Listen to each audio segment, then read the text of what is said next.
இப்போ எங்கள் அப்பா ஊருக்கு வந்த சில்லி போட்டு தானே கோயில் கூட நேரம் எல்லாம் விரதத்தில் இருக்குது. அதனால் காலிஃப்ளவர் கடந்து இப்போ அந்த காலிஃப்ளவரை எப்படி சில்லி போடலான்னு பார்ப்போம் வாங்க. எல்லாம் கழுவி காய வச்சுருக்க காலிஃப்ளவரு வீட்டில் அரைச்ச சில்லி சிக்கன் மசாலா போட்டிருக்கோம். தேவைக்கேற்ப கார்ன்ஃப்ளவர் மாவு போட்டுக்கிடுவோம். கருவேப்பிலை, தூளுப்பு, தண்ணி வந்து நிறைய ஊற்றி பண்ணியக்கூடாது. சலச்சலன்னு ஆயிரும், மொறுமொறுன்னு வராது. இப்படி லைட்டாக அப்படி தொளிச்சு அந்த கார்ன்ஃப்ளவரை நம்ம விரசிக்கிடுவோம். இப்போ நல்லா விரவி ஒரு 20 நிமிஷம் ஊற விட்டாச்சு. எண்ணி பொரித்து எடுத்துருவோம். எண்ணெய் வந்து நல்லா சூடாக இருக்கணும், அப்போ தான் மொறுமொறுன்னு வரும். இப்போ பொரித்து எடுத்துருவோம்.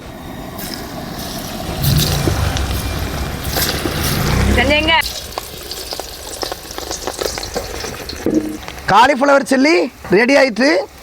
அதாவது சிகப்பு கலரில் இருக்கும்னு நினைப்பியா? நாங்கள் கலர் படி போட கிடையாது. வீட்டில் அரைக்கிற மசாலா. அந்த வீட்டில் அரைக்கிற மசாலா வந்து நம்ம வத்தல் அதிகமாக போட்டோம்னா கொஞ்சம் சிவப்பாக காட்டும். நாங்கள் காரம் கம்மியாக போடுறதுனால வத்தல் போடலை, கொஞ்சம் தான் போட்டிருக்கோம். டேஸ்ட்டாக இருக்கும். உங்கள் வீட்லையும் இப்படி செஞ்சு பாருங்கள். காலிஃப்ளவர் சில்லி ரெடி ஆகிட்டு. நீங்களும் சாப்பிடுங்க அதே மாதிரி போட்டு. நன்றி.